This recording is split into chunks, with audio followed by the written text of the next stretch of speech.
Well, thank you for this question. Actually, I don't think I approach the work I'm translating as a translator. I usually approach it as a writer. Let's take a poem, if that is the object of the translation. I would approach it as a poet myself.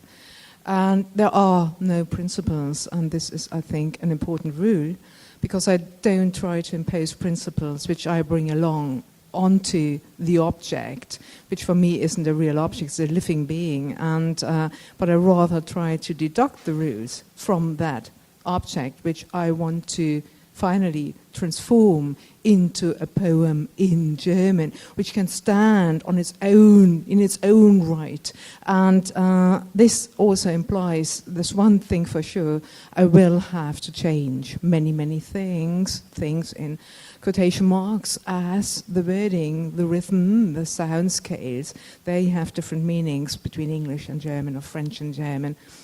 Any languages really you could take. So I will have to translate this as well, and this is probably usually the first thing I try to connect to. So I don't read it silently to myself, I read it aloud. This really is the first step. And actually I just try to get myself into the rhythm of the poem, the vein of the poem, its live stream, and attune my ears. And the first things I might be doing on the page are kind of rhythmical annotations, get my body going, and then wait for some language scraps in German turn up, and this will be the kind of matrix, the sub-sub matrix. You will never see it in the finalized poem, but this is how it starts working.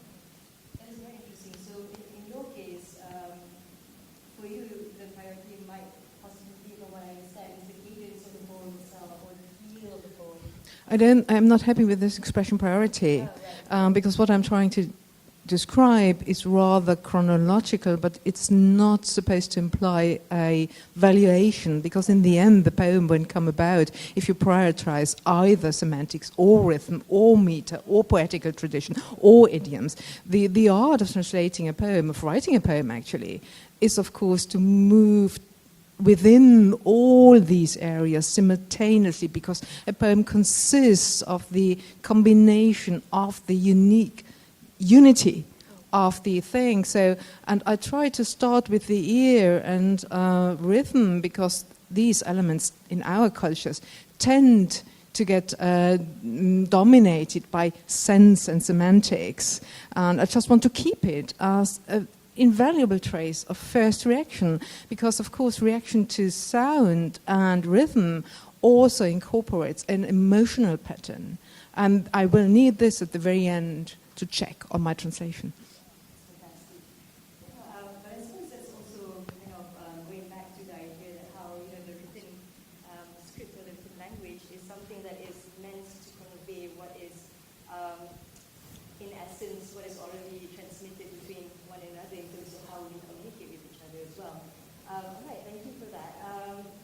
Any others who would like to add on to this subject of approaching translation?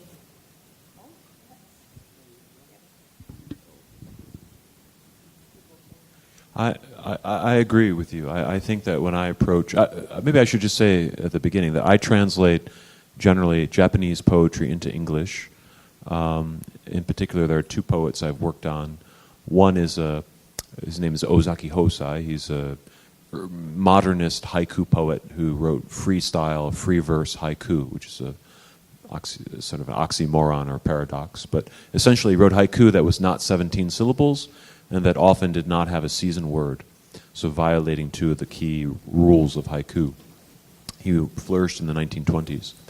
And then recently I've been translating a contemporary Japanese poet who also writes haiku, Kamakura Sayumi, who lives in Tokyo. And one thing I would just add is that I did give a lot of consideration to the form in which I would render the haiku in English. There's about 100 years of tradition in English of translating haiku as a 3-line poem. But in fact, Japanese haiku are written in a single line, vertically, in most cases. So there is a translator who, Hiroaki Sato, who has translated and advocated one-line translations of haiku in English, to replicate that single line form. And so when I approached my own work, I decided that I wanted to follow in his footsteps and see if I can make a successful poem in English that's just simply a single line, using some techniques like punctuation, dashes, and so on to capture the pauses and rhythm of the original. So I don't know if I would call that a rule, but it was definitely a kind of, perhaps a kind of, maybe an assumption at the beginning that I was keeping in mind as I was translating. So I guess, my response would be, I want to be open to changing my mind about a poem as I'm translating it. Otherwise, I might as well be a machine. But in this case, the formal element of the poem I was keeping in mind. Yeah, I think translation is a process of migration, mutation, permutation to me, because we are dealing with the language, and I mean, every language has generations of people who spoke it, and then the cultural, political, and all these aspects, the traces of them left in the language by these people. So when I don't think we can really control the language when we are translating it, but rather we are struggling sometimes because we're dealing with two languages which are resisting against each other or dominating over each other, or sometimes dialoguing with each other. So also, the translator brings in all his personalities, prejudices, and all these things into his work. But I find myself mostly I choose something. It means I choose something to translate. It means I'm choosing it over other texts. So that already explains a lot about myself. So I also see it as a very subjective, personal process. Right. So in your case, you feel that there is, in a certain sense, not a need for us to consciously remove ourselves from the process of translation in terms of our own kind of like prejudices. I suppose it's something that is inextricable in the work of translation itself. That's where you're coming from. Yeah. All right. But I find it interesting that you mentioned something about how languages are dialoguing and in a certain sense sometimes resisting between themselves. Could you explain a bit more what you mean about that in terms of your own experience with translation?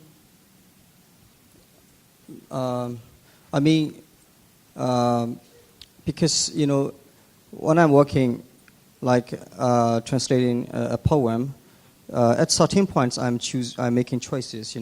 What kind of words I'm going to write for this original text, and oftentimes, sometimes I just sometimes make a lot of changes to the original texts, because I give into the idea that it would work better with these words that I drew out of my own language, but maybe other translator would have different opinion on that.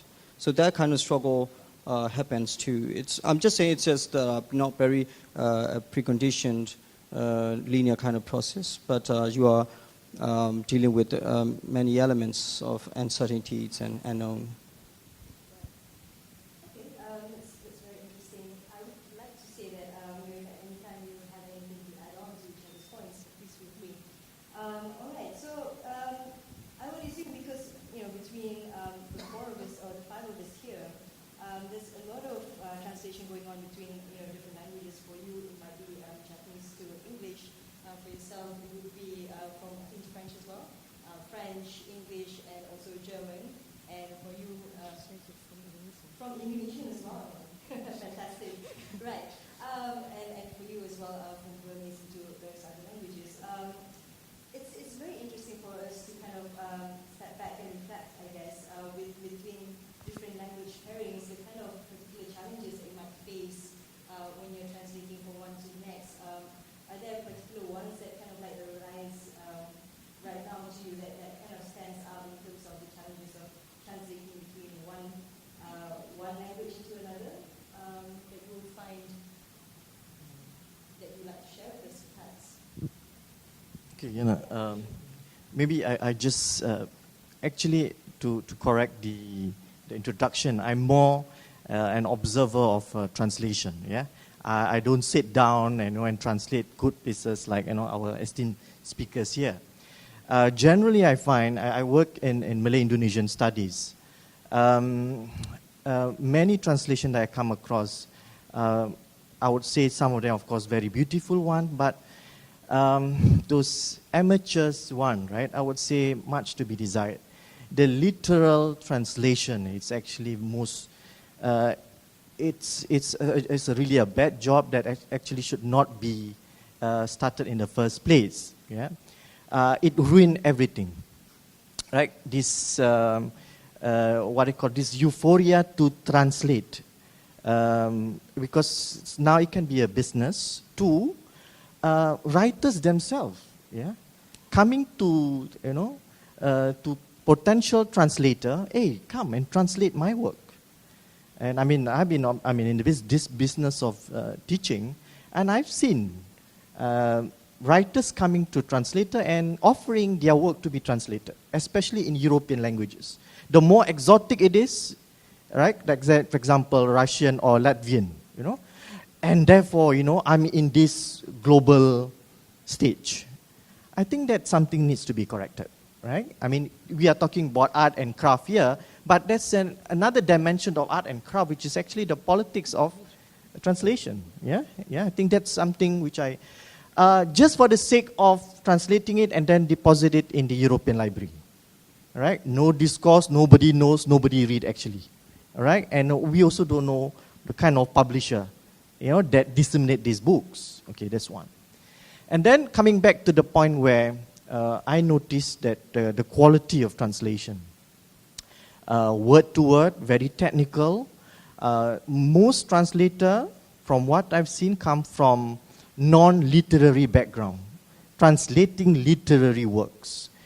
Some of them court translator, all right, or industrial translator.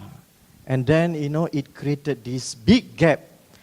Now, when it comes back to class, we have to do de-teaching, yeah, de-teaching of translation. Not only we teach translation, but we have to de-teaching translation, which is actually a tough job to do.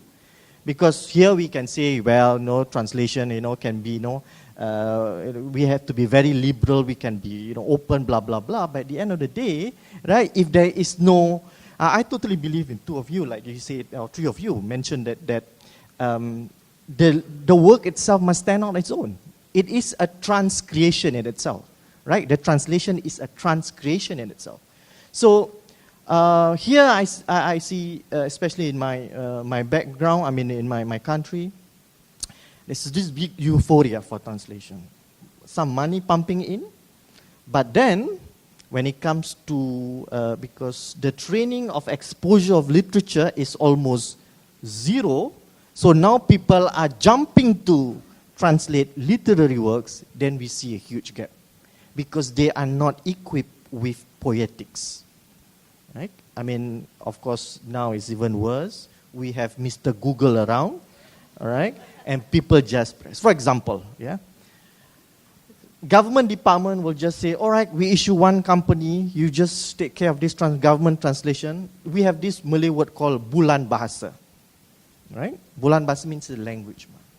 So the government department send to this particular company, and I'm sure, some undergraduate or some clerk in the office just translate for the company, and it becomes, in English, language moon.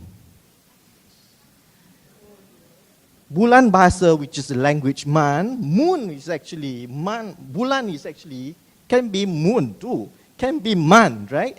But this person doesn't know the cultural context. It becomes language moon. So you see how horrible it can be, and there are many cases too. And then the other one, talking about art and craft, there are cultural nuances to each language, right? For example, you translate from, very English, warmest regard, right? Warm regards. You translate to Malay, salam hangat. In Southeast Asia, in Nusantara, we are already hot, So salam hangat is actually the departing words for Malay, or even Bahasa Indonesia is quite liberal. But then if you go in the interior, people don't talk, they don't mention salam hangat, right? Normally the departing words like, stay, jangan kena hujan, don't get wet, don't you get, or something like that, of that type.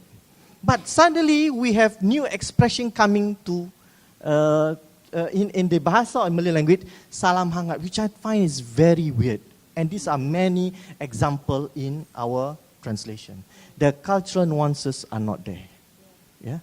Understood, but again, when we talk about cultural nuances, this is where the question comes. It's not just about cultural nuances as well. We're talking about sometimes certain concepts that actually don't exist in another language, and therefore, how do we then match into the target language what is meant in the source language? You know what I mean?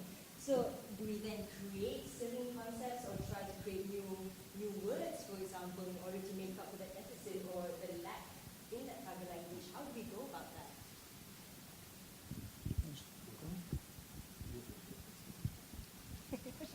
You don't have to keep to an order, actually, and I want to ignore your question because I want to take up on what you just said. And we might reach your question at the end, because thank you for this lovely Verdi teaching. I really know exactly what you mean. And I think I just want to raise a neighboring issue from a European perspective. Now, being a poet who is the one who's being translated, so and sharing a double perspective, I find there's another problem involved as to languages used and linguistic competence. This I would call the problem of English. Because being a writer in German, much of the reception of my poetry actually happens through English translations. So people won't refer, when people are translating on their own kind of, which is lovely because there are people interested in the work and they would love to translate it, but what do they take for as a basis, as the original of their translation? Not the German work, but the first step of a translation. So they would refer back to English. And this is quite a pest sometimes, because of course the translations, they may be excellent or not, they are translations. And so I think what is an issue, a question, and important is to have this kind of mutual perception of cross-linguistic talks without getting English into our way.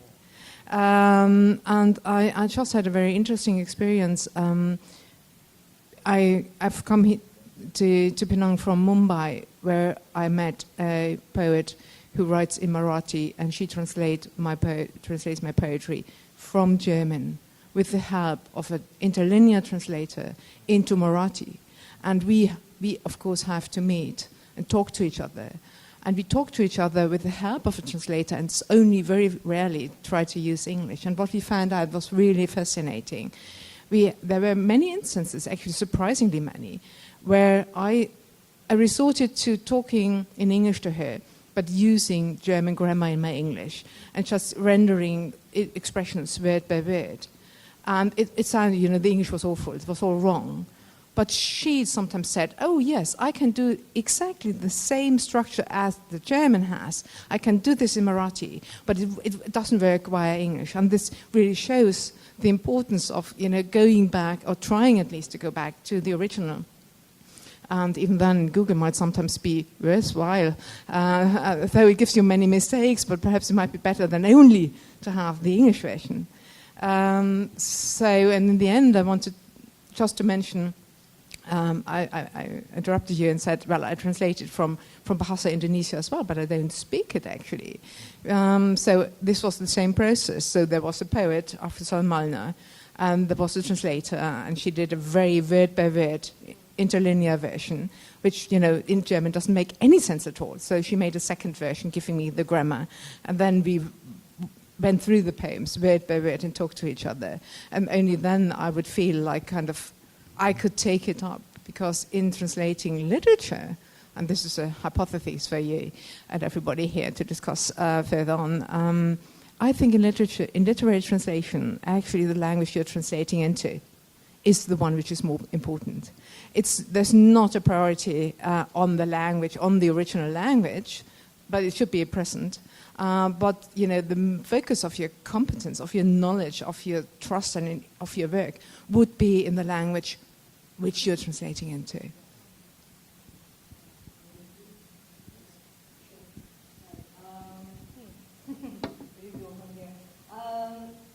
Your question. Yeah.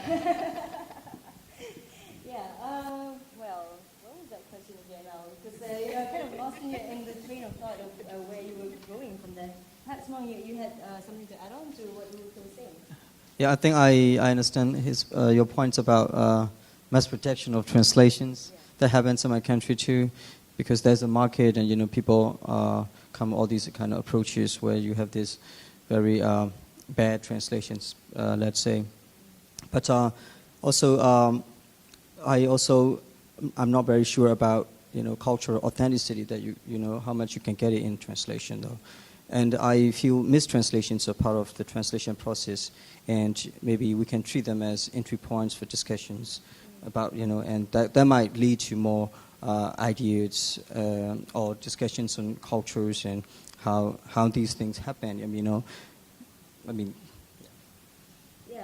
Speaking about mistranslation, for one thing, when we talk about translation work itself, it's really hard unless you are both, culturally and also linguistically apt within both languages and both cultures for you to really judge whether translation work is really good or not, right? So then, for people who are only versed in one language or the other, you would not know the wiser.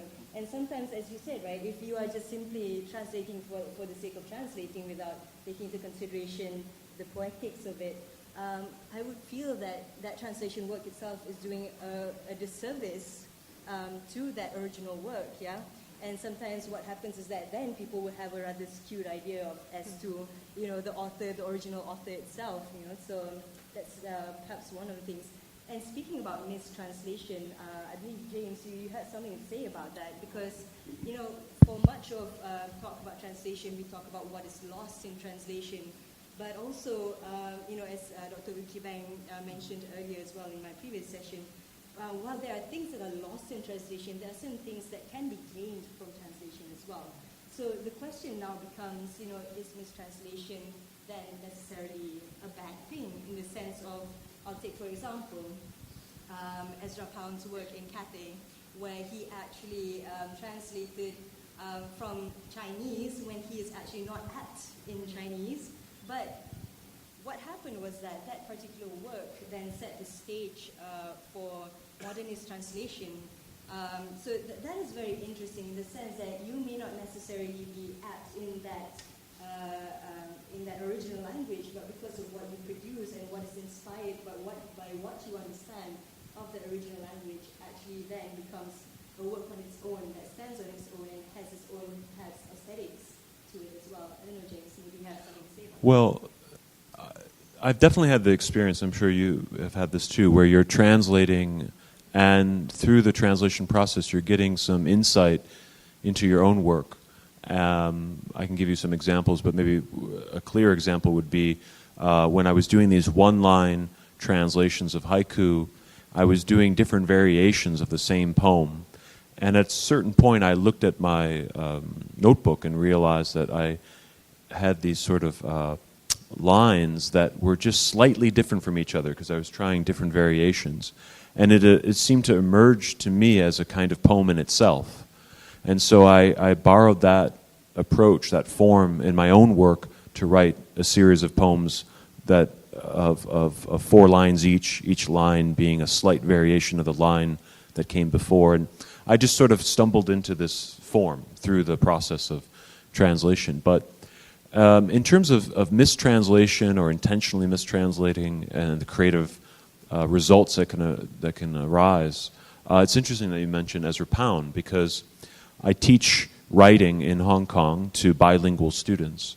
And one of the things that we've done is borrow from Pound this method of his, where he would, for example, take Chinese characters and break them down into their radicals, and then based on the meaning of the different radicals, he would create a little story.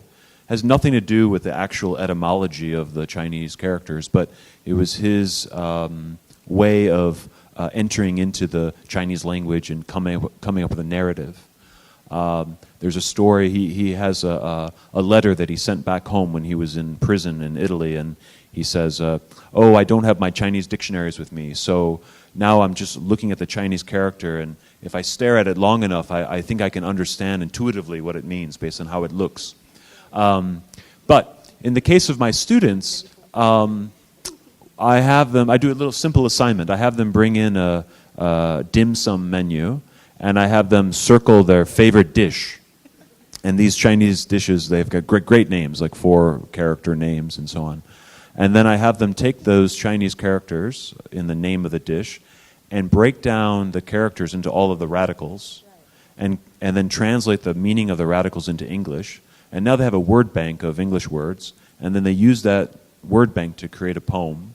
It could be in response to the dish, it could be unrelated, it doesn't matter. But the point is that it's a kind of generative method to get them writing, and that uses their bilingual ability in a creative way, I think. So, and they enjoy it. Yeah. Well, yeah, and it gets them, I mean, because sometimes the students can feel a bit self-conscious about their ability to write in English creatively, but this is an actual method where they can, where their bilingual ability is an asset, and can get them thinking in ways they wouldn't have thought before. Yeah, so, coming back to that question that I had now, that I've had some time to process everything again.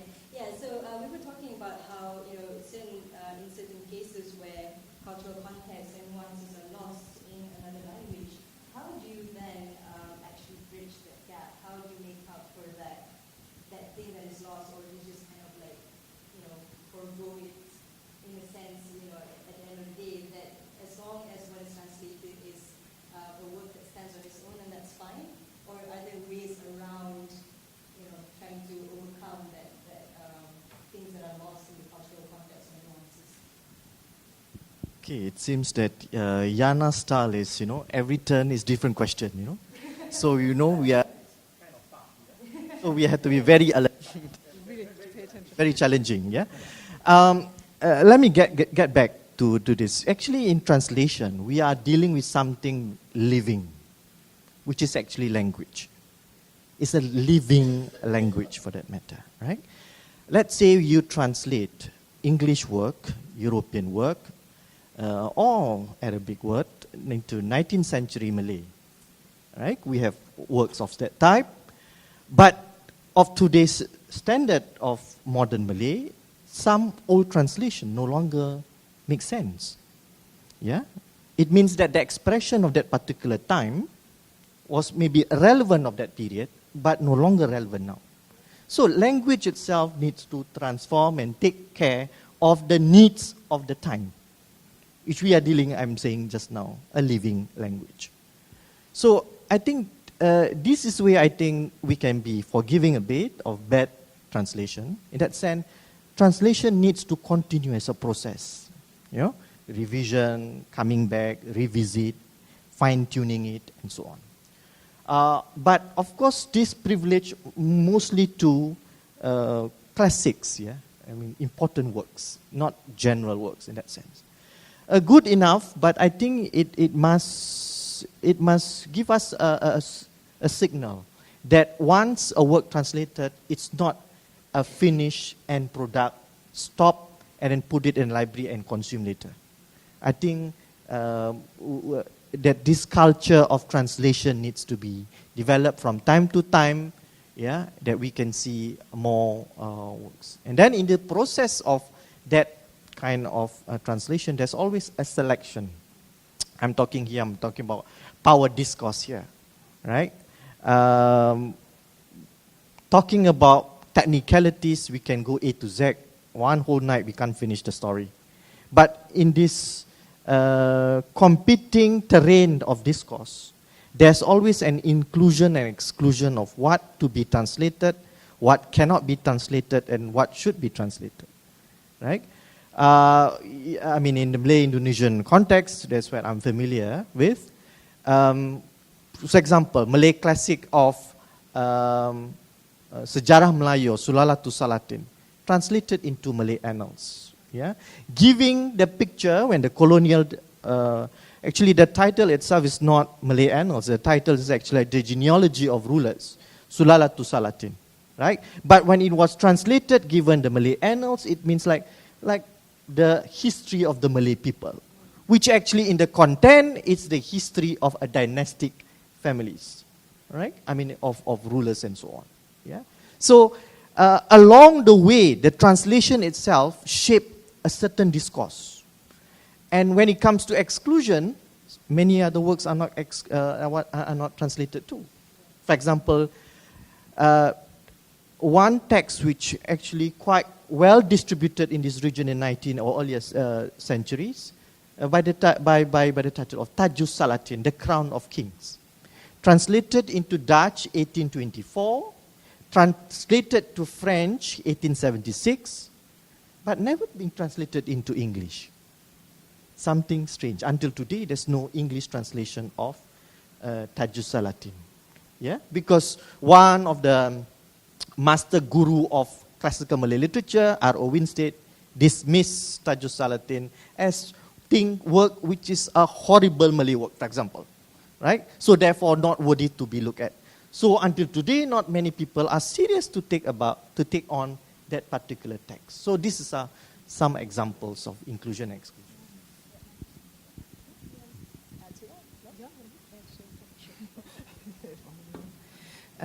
You just made it very clear that translations are monsters and mortals. I like that. And I would like to add another example. I translated the last book by the poet, American poet Hilda Doolittle, more commonly known as H.D., closely befriended with Pound. And she wrote that in high age. It's a cycle of love poems. And obviously, as she had been given a huge literary American prize, and during the prize ceremony, she met a young man of 30 and fell in love with him. I don't know how much he was aware of that. But he came from Australia, and I started to translate these lovely, great poems, very basic language, very simple in a way, and there were many plants in there, references to myth and plants. And after a while, it struck me that all these plants, they all were intranslatable into German. They were all Australian. Now, wonderful. Of course, in Australia, plants have probably 3 names, Maori and English and a Latin name. So I could find them on the internet, and the internet for these things is it's wonderful that it's there. I saw the plants, I saw a Latin name, and I saw there was no German name to it whatsoever. So, you see, and this is the simple case. You ask for cultural concepts, which makes it various. This is on the sheer vocabulary levels, semantic levels, but it poses a similar problem. So what the hell do you do?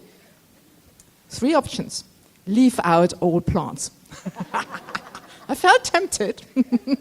Nobody would. But then, it became quite clear it would be a bilingual edition, and some people tend to know some English in German, so they would notice no plants. And obviously I would lose this, I thought, very sweet gesture of dedicating these love poems to this person, which some people who might know more about the biography of the poet would be able to decipher. So no option to leave out plants. Put in the Latin names of the plants. Well, very correct. Very lovely poetics. So not an option either. So I ended up looking at these plants and inventing names in German which sound like German plant names and represent something of the attributes of the visual impression or the characteristics of these plants. So I invented bubble algae, because and nobody ever came. Nobody ever said anything about it. So I think they really believe that these plants exist and are proper German words. So I got away with it. And I want to open up the context again, because we just were talking about mistranslation. I think it's a very important topic and issue. Now, obviously, in a way, my translation is a mistranslation. But I tried, there's this famous phrase, you want to be as faithful to the original as you can be, and that is actually what I tried to do. And so I tried to render the gesture the Australian context, and I also tried to be true to these poems, because I think as a translator, you take upon yourself a certain responsibility towards the, let's call the original, just for the time being. Of course, I translated some Shakespeare sonnets into German, and here the responsibility doesn't exist anymore any longer. There are about 200-something translations of these sonnets into German. It's an ongoing process, and each generation deals with it from anew. So I felt free and started to play around and translated these sonnets from the point of genetics, from the point of view of genetics. And, it's mishapen dwarfs came out of it. Very funny. It was hilarious to do it. But this is a very specific case, and it's entirely different as a translated, like HD or these two poets from Indonesia, because I would be their German voice. And so I really feel like any translation of a poem in a way will be a mistranslation to a certain extent, and that's what you have to live with. But I always try to add something to wins and losses. Should kind of you try to balance the accounts, and I would always go for the option if you come across any of these untranslatable concepts or whatever it is, names, words, food, you just leave it in. Sometimes, maybe, if it is a dish, a reference to a dish, a Chinese dish, for example, why don't you leave it in? People would know that they are reading poetry which comes from China, for example. They would be happy to encounter this. And it's the same question, what do you do with dialects or colloquial speech? Yeah, no single option, and you can't transform it into a German dialect. But perhaps sometimes you would create a gap in understanding, showing that here, there is this element of a strange element which really resists transfer. I think this is sometimes a good option, an honest option at least. And I would agree to that as well. And I feel, at least in the works that I've done, when I do encounter, for example, certain objects like Malay weapons of, 14th, 15th century, there is no way that you can translate that. But perhaps it might encourage, in at least the reader, a certain curiosity for them to then, actually, what exactly does this mean? And, with more accessibility these days, with the internet and things like that, there are avenues for people to find out what exactly is meant by a particular word that doesn't exist in your own culture. So, anything else to add? Perhaps, Maung? All right. Okay, so this is very interesting in the sense that we've gone through about cultural context, but what about when it comes to the differences in time, for example? I wonder, Ulrike, when you translated Shakespeare, if you've come across this, the problem with translating, okay, for example, right, if we are translating from one civilization to another within the same time period, I suppose our experience of that time period is a bit more relatable in a way. But when you're translating something like Shakespeare, who's lived a couple of hundred years ago, there might be some things that just don't exist in this lifetime anymore, right? Did you experience that perhaps in your translation, or is there something that you would like to illustrate to us? I didn't with the Shakespeare translations, because I just transformed any technical means he uses, for example, which would be a typical case. What did they use in order to store things? It's so different from what we use today. But exactly with the Shakespeare things, it was a radical translation. So I translated all these means as well. So there are computers or mobile phones or whatever in these translations. But I came across it. I just translated a couple of so-called minnesongs, so love songs from the medieval ages, from 1200, so in Middle High German into High Modern German. So it's 800 years to bridge. And what do you do? So, and it came up early on. I think a great thing about translation actually is that you might just think of it as there's the kind of work you have, and then you start to split it up in various voices. So sometimes I did two translations. One which is more literally true, just follows the poem, doesn't do anything about, the meaning of a meadow in medieval poetry is different from if I write meadow in German today. But I just left it as it is. So, and then I had a second version, like a sub-song to the official translation, where I just, changed register and accelerated and felt like this is for me the inner vision of the poem I get if I read the medieval poem. And I've studied a lot of medieval literature in my studies, and how I see this very specific poet amongst his contemporaries. I know that he's much speedier and witty and loves to play around with language more than the other ones. So I transferred the spirit, and in doing this, you have a second version, which is equally true to the original.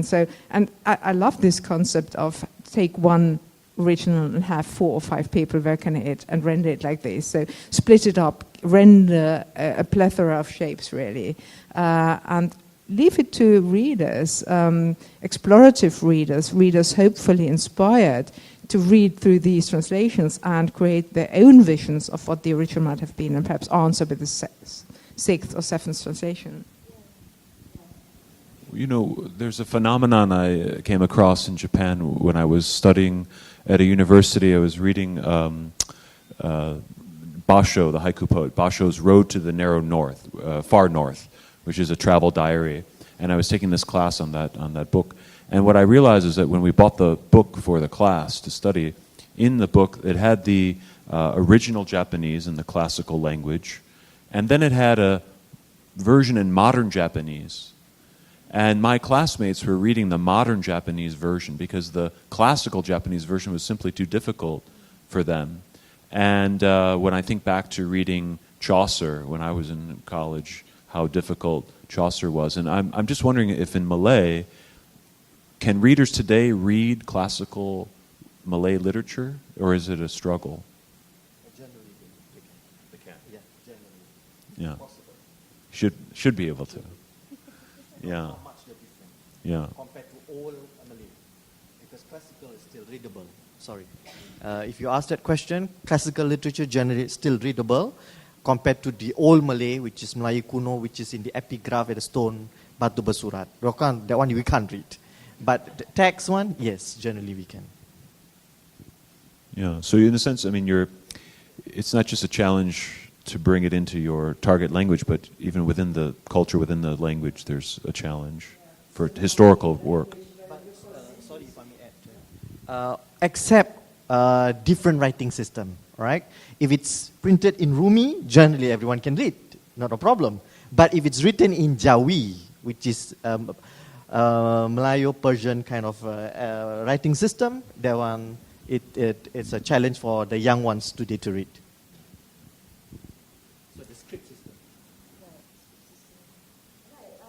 So I think we're just about time to open it up to Q&A, unless there's anything else between the panels that you'd like to add on. No? Right? Okay. Any questions from the audience, perhaps, coming from what we've discussed so far in the session? Yes? Anyone? Just raise your hand and perhaps quickly introduce yourself. Well, the question is, excuse me. The question is, have any of you worked in translating what we call experimental works, or even something like Faulkner or James Joyce, that kind of, where I'm a native English speaker, I couldn't imagine translating that into any other language and coming up with the real usable text. I translated some Gertrude Stein into German, and it was her first reader. I don't know whether you came across it. It's a mixture of short prose and some poems and 3 tiny plays, and she wrote it for the child, I think a son of a friend, when he came to school, when he entered school, and it all plays around all the time with the discrepancy between what you hear and how you write it. So a long E, and it's an EA or a double E or all this. And I was given this because the translator who had taken it on had given up on it. So the publishers phoned me and said, there is an emergency. 4 weeks to get it. It's not much text, but there's nothing you could really do about it if you stuck to literal meaning. Because you needed to play around exactly the discrepancy between what the ear and the eye tell you if you listen to the German language to make it a first reader. So again, you feel like I love this actually because I could be a writer in inventing, but I was guided along their lines, and I tried to keep close to these lines. And I could give you one example to introduce a bit of German here. So she was playing around with potato and Shea, and there was some other words and O. And sometimes the plural is with an E, spelled with an E, and sometimes without. But why? The hell, why? Nobody knows. I could do this in German, for example, with an E sound, E, spelled E. At the end, sometimes you have a word which ends like this in sound, but sometimes it's spelled, it's a simple E. And sometimes you would have an E-H. Right. This is nice. So I had, and she had this potato and toe, which is bad in German because it is C for toe, but Kartoffel for potato. So what do? Where is the E at the end? Nowhere. This, when I was waiting for a bus or something like that, I had this on my mind. All of a sudden, this was some really lucky occurrences. I had a kind of idea, a vision, and I thought, oh yes. So I take potato mash, which in German is Kartoffelpüree, and it's imported from the French, and you spell it with double E. And so I could have Kartoffelpüree and C. And so this was how it was going on. So that's what you try to do, and sometimes you find something and it's lovely. And sometimes you lose out in it, and you try to invent something.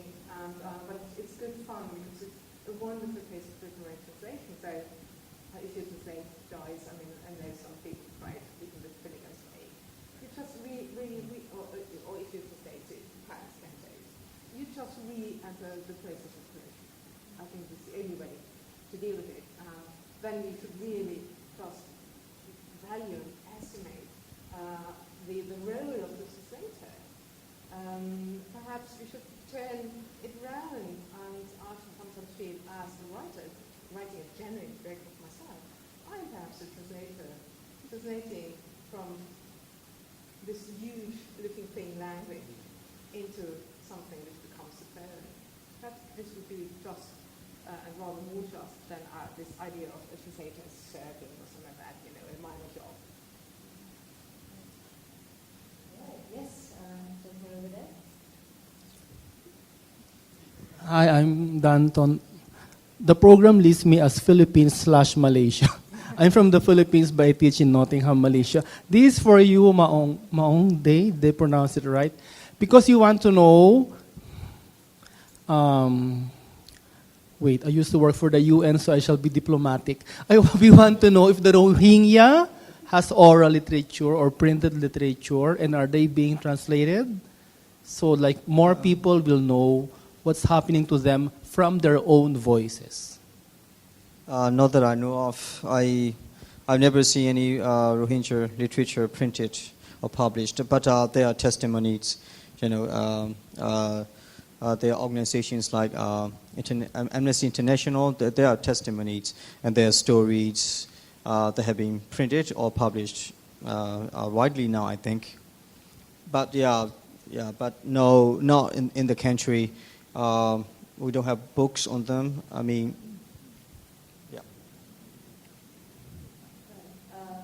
else from the audience?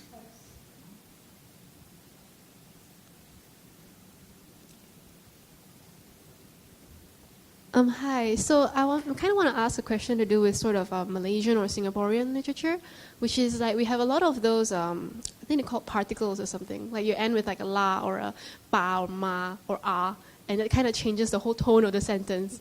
So how would you go around to that? Because okay man, okay all kind of different, right?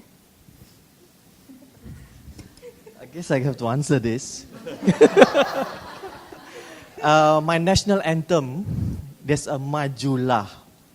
Yeah. You know, the particle la is a blessing actually. You know, la can mean many things. The moment you add that particle, let's say the word Majulah Singapura, it's like an invocation of a prayer.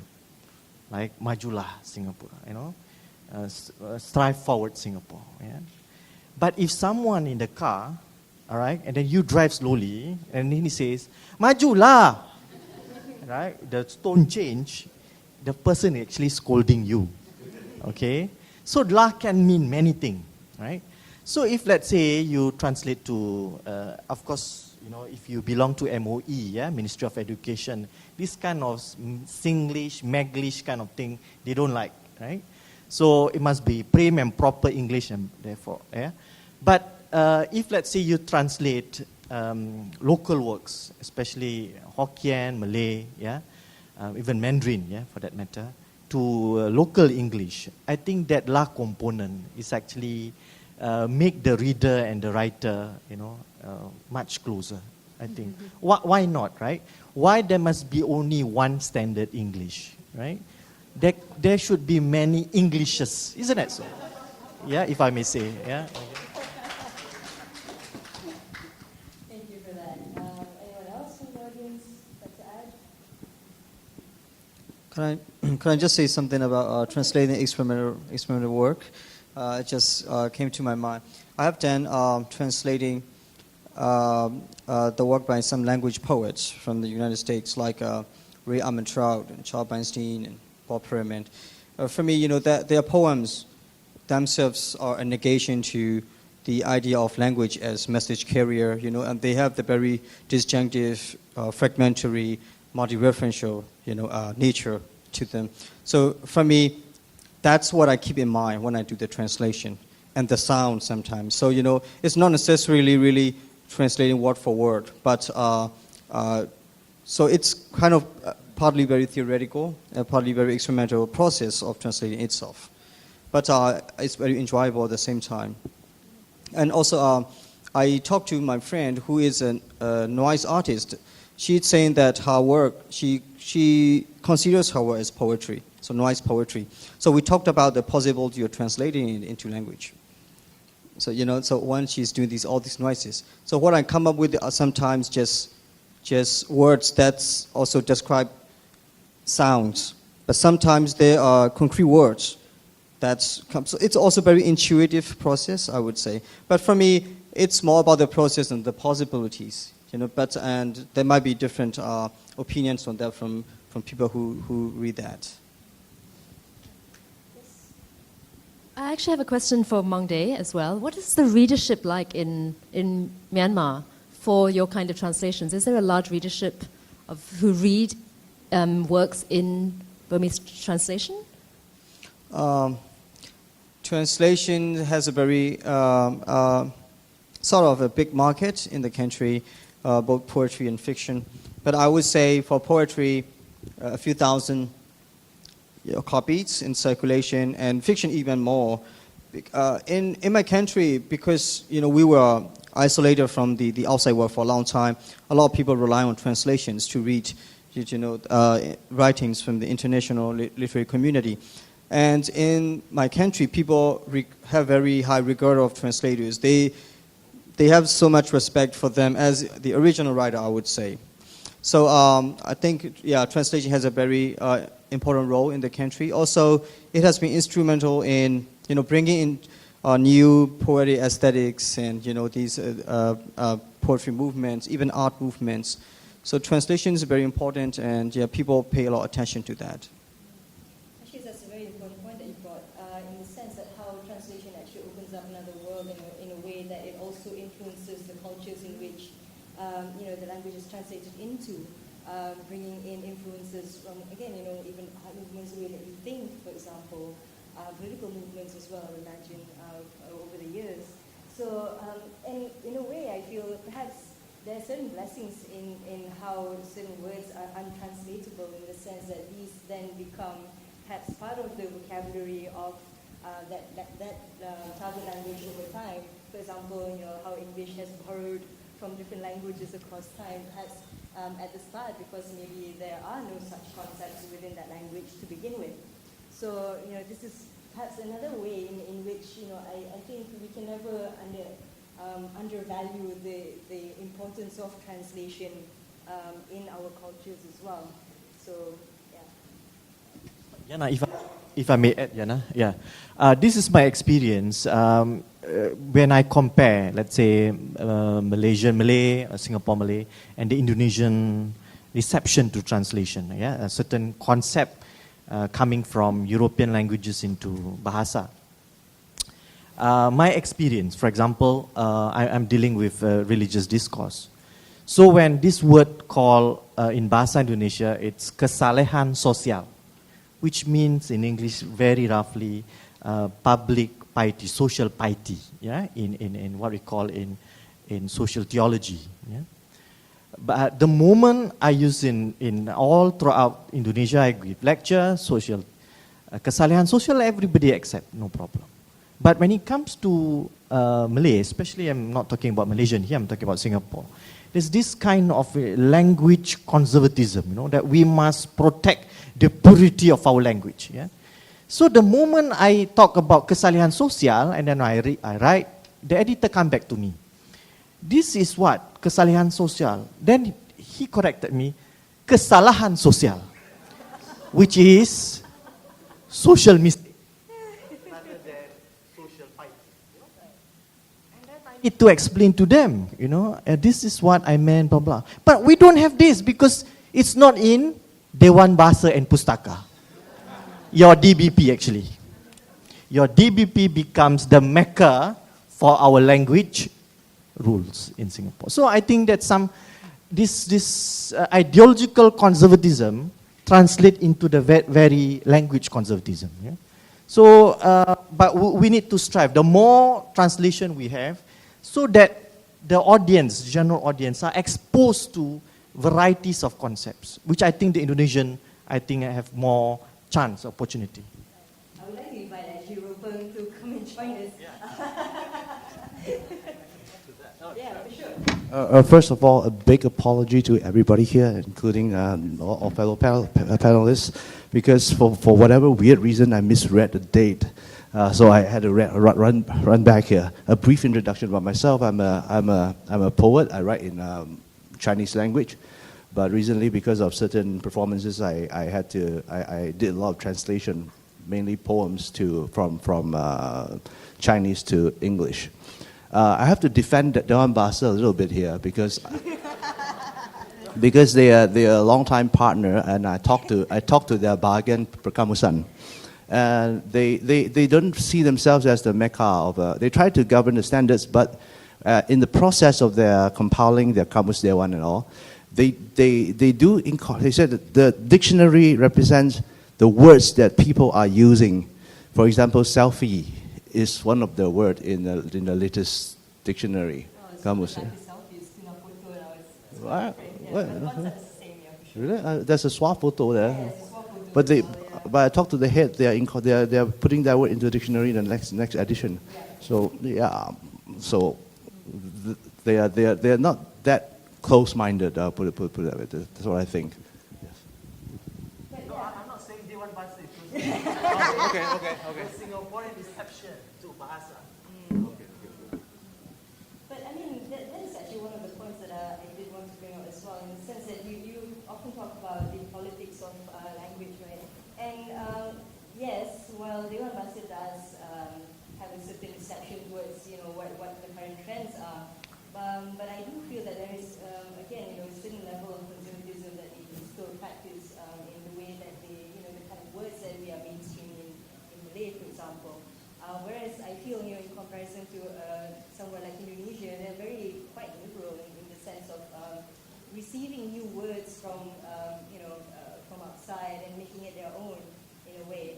So in a certain sense, I do feel that perhaps, we might be missing out if we don't keep up.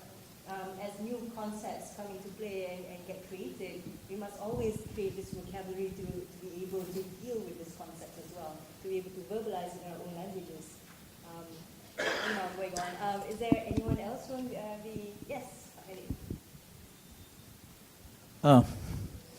Perhaps Azhar will be able to enlighten me on this issue. Yeah, there is a kind of divergent, between Indonesian Malay and Malaysian Malay,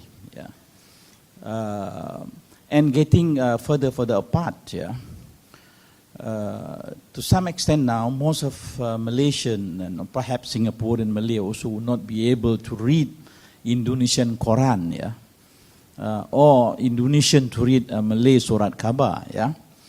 Now, I read Eka Kurniawan novel in English. I don't have to open dictionary. Now I'm reading the original. The first page I have to open dictionary 3 times. So this is a crisis that has not been addressed by practitioners of language. Forget the government. Practitioners of language. The Indonesian language have exploded to the extent, and have, I would not say developed or drifted apart from the original Bahasa Melayu. It is a serious problem, have to be addressed. And Indonesian becoming more and more, intelligible, to the Malaysian, Singaporean, and Brunei, perhaps Patani. So I think, of course, it's no longer Bahasa Melayu now. They call it Bahasa Indonesia, which I cannot accept. There's no such thing as Bahasa Indonesia.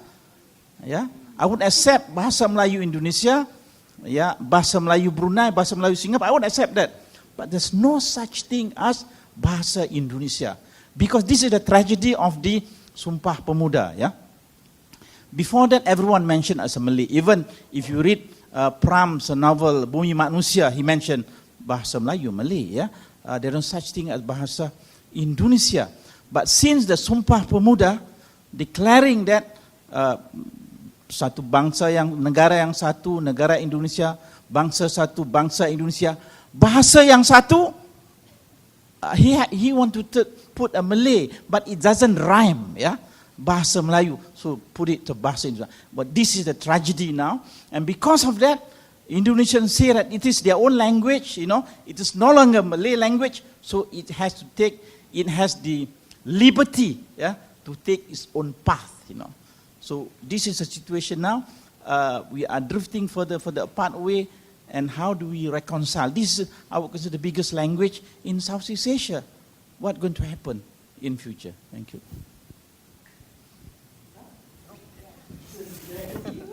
I'm sure the rest also can answer, Dr. Uriel. Pak Khalid, I think I take my position in a very liberal sense in social linguistics. Each nation evolved their own history, ideologies, and of course their language policies. Yes, there's a route to Bahasa Indonesia from Malay, we know that. But the nation, of course, the community, the people are entitled to develop their own. To an extent that I don't think it's a crisis, in itself a gift. Bahasa Indonesia is 6th in the world. Indonesia itself most populous Muslim nation, and in terms of in the Islamic world, Bahasa is one of the block that no Islamic group can afford to ignore. Even Saudis printing Quran in Bahasa in millions, just to project the kind of Saudi version of Quranic translation, right? In Bahasa, remember, this is something very strategic here, the work that they are doing. I'm not saying I'm agreeing, but I'm talking about how strategic they are. But you see, at the end of the day, instead of lamenting that this is a crisis, we go far, blah, blah, why not the Malay-speaking group itself, the countries or communities, think about that we need to catch up. The Indonesian will not slow down. They will go further, right? Their own dynamics is very tremendous. But I think the fact that in Malay-speaking groups, they are not moving very fast, is one. Also, for the fact that the one that transformed this very quickly, the majority, if you look at the profile, they are Javanese intelligentsia. They bring in their language into this transformation of Bahasa Indonesia. As early as 1910, you look at the transformation of Bahasa Melayu being used by Tirto and Mas Marco and the rest, all these Javanese intelligentsia, starting to write in Malay. It's already different kind of Malay that you can find in Semenanjung Melayu, in Malaya, for instance. So itself, you see, they are taking. So it's very right. They want to use this language. They bring in their own culture to it, yeah, their own nuances to it. And I think it is a great contribution, all right? Otherwise, without Indonesia, all right, I think Bahasa Melayu will be just like Cambodian or Laotian, right? Or even Thai, for instance, right? Even Thai, huge population, 70 million, but only can be read in Thailand, right? But because of Indonesia, I think, yeah, of course the root contribution from Malay, but it transformed on its own. I think the Malay-speaking group needs to catch up. Singapore, Malaysia, Brunei, and Southern Thailand. And I see in Southern Thailand, because they send their kids to Java for university studies at BA level, more and more Patani boys and girls are speaking Malay in the Indonesian version. Right? This is something we can see by 10, 20 years down the road. I think the demographic will change. Yeah. Because I just wanted to add on that as well, because when we talk about reconciling, seems to suggest that, you know, that there is a kind of like a codification, and when we talk about that, right, I mean, like, whose version are we going to use? We then come into a sort of hegemony of, you know, language, slip of the tongue. Right, and yeah, and also the fact that when we talk about practitioners, we're not talking about a certain elite group. At the end of the day, practitioners of language, we're talking about whole communities, right? And the nature of language is such that it just evolves organically. There's no way that we can put a stop to it, right? That is how I feel about language and practice, unless we're talking about, you know, strict, again, you know, political forces perhaps bringing this forward. But yeah. We were just talking this morning about Chinese language in the mainland, in Taiwan and in Malaysia. There are some small differences here and there. So the things that I write here, my Taiwanese publishers looked at it, and then we have no idea what you're talking about these few phrases. For example, I write "fan zha" here. The Chinese here would understand because we absorb Hong Kong culture here as well. But Taiwanese would know nothing about that term, which means throw a tantrum, for instance. So I think it's natural for a community to develop their own version of that kind of language. Yeah, I agree. I don't think, like Pak Khalid, I don't think there's actually a crisis. I think it is a beautiful, if there is some kind of rift or that we're drifting, I think the diversity in it should be celebrated. Although I do think for the Malaysians or the Malaysia-speaking groups in Singapore and Malaysia, I do think, yeah, like Azhar said, there is a sense that we have been maybe, we feel somehow that the language is not evolving as it should, maybe organically, but I think that's not the problem so much of maybe wanting to catch up or being left behind, but I think possibly that we put too much, or that the institutions like Dewan Bahasa, and I'm not knocking Dewan Bahasa because of course they have been very instrumental and they've played a fundamental role in developing the language, certainly from the 70s. However, many of these institutions have become ossified. We cannot deny that. They have sort of outlived their ability, usefulness, as Pak Khalid says, or they've outlived at least the ability to really encourage creative evolution, an organic evolution of language. And that's partly the problem, I think, because we place too much power or invest, and also money and all this kind of thing in those institutions, and perhaps we don't have enough sort of creative, organic. I think there are spaces that are opening up. I think things like independent publishing, whether it's from young Malay writers or also projects like Pak Khalid is encouraging with translation and so on, I think those are all good openings to explore the possibility of the Malay language. And I think hopefully through initiatives like this, we can see an organic evolution of Malay. Thank you, Maung. Right. Anyone else from the audience would like to add or have questions? We have another 5 minutes left. So, yes. Yes.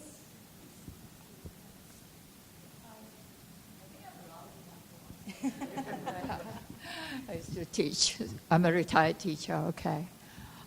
Okay, my question is basically a lot of literature in certain languages do not actually, are not translations in the of the original versions, but rather translations of the English version of, let's say, a German text. So how do you feel about that? And sometimes you have 2 different versions of the same text. And you find that when you do compare, you find that one actually is truer to the original as compared to another, but they do coexist in the bookshops. All right, so or if you're translating and you're not very sure of a particular expression or whatever it is, and let's say you're working with a source language that's a foreign language, say French, but there is an English version that's available, and I have to translate it into Bahasa Melayu or whatever, Malay language. Can I resort to the English version, to gain some help, all right? Yeah, rather than just relying completely on translating the original French text. Okay, thank you. Yeah. I'm not a professional translator. I'm just saying because I think if you're going to translate from a source language, you not only need to understand the language, you probably need to understand the culture of the original writers. So for instance, if you're going to translate Chinese into English, if you do not understand the Chinese idioms, for example, 海纳百川, another example, if you do not understand these idioms, you would translate literally and you lose the actual meaning behind it. So relying on an English version could be dangerous. Something might get seriously lost in translation. That's my 2 cents. Thank you for your question. I think you refer back to a part of our discussion earlier on, and I would think, well, of course, being a translator and looking for access to the work you want to translate, you would make use of any resource which seems reliable and is available. So, of course, you would also take a resource too, like the English version. But you would be, being the translator, you, of course, too, are in a privileged position, because you can then start to compare the English to the French, and it might give you ideas, because translation involves so much of interpretation as well, and it might just enrich your understanding of and your vision of the poem, for example, you are translating.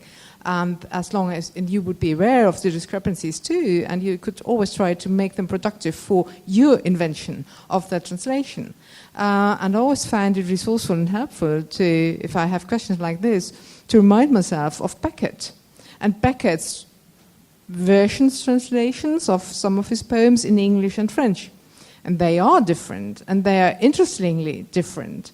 And sometimes it helps me to go back to them and look at the differences in order to find how I deal with, like, if I'm translating from French and use some intermediate step in English, or translating from Bahasa Indonesia, that's what people tell me there, they call it, and so I take up the poets on talking about it, and I use the German version, the rough version, what I remember from the talks, and sometimes perhaps an English version, and of course see what the English translator did and what I perhaps don't want to do. But be as rich as you can.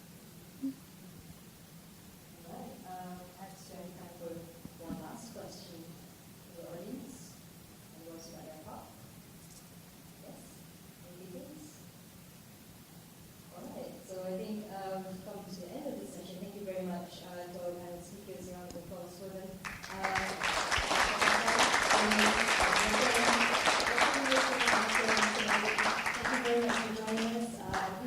have an opening ceremony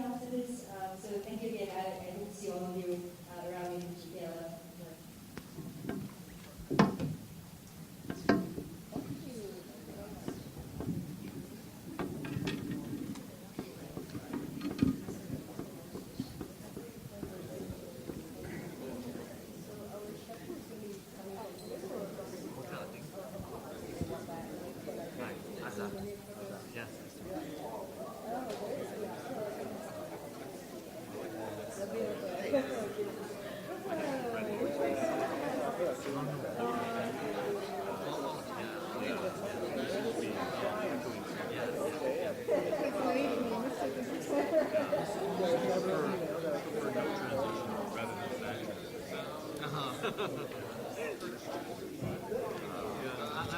I mean, in case of the notorious one, right?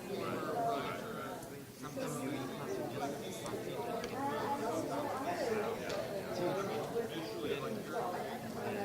Then if you're teaching, okay, that's why I was so fast to say, still you don't have. But I have to say, other than you have I think one of the problems when we are able to say that they're not big on it